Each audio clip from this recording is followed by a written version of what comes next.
Elias Stefanescu for Groundandpound-TV Germany here in LA. As you can see, Kelvin Gastelum, the Ultimate Fighter winner, on my left. Nice to meet you here at 10th Planet Jiu-Jitsu. You had a hard training session. You're getting ready for your fight in November with Matt Brown. How are you feeling right now? And what do you think about your opponent? Yeah, I'm over here. I moved my camp from San Diego to LA, and I'm over here with Eddie, improving on my jits. And I'm in a good place. I'm in a good place mentally. I'm in a good place physically, and I feel good here. I feel very comfortable. Eddie, I'm a purple belt under Eddie, so I feel right at home, and things are going real well for my preparation against Matt Brown in November.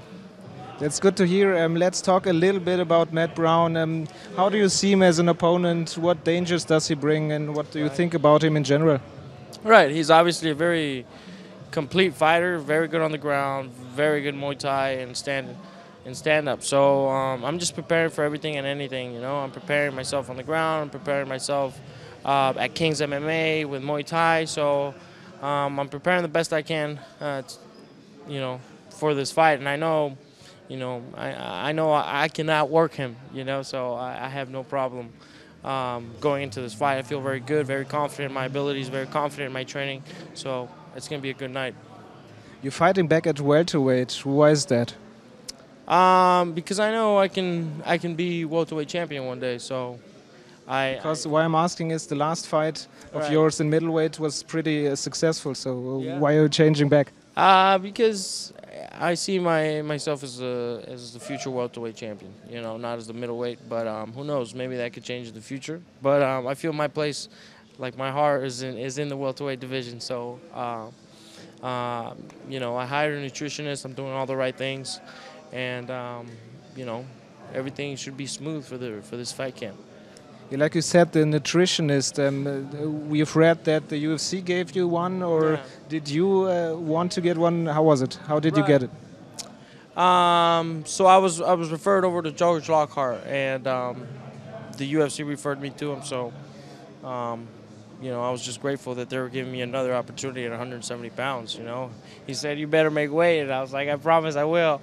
And it feels good that they're putting that kind of faith on me. It feels good that they're trusting me. So I'm not gonna disappoint.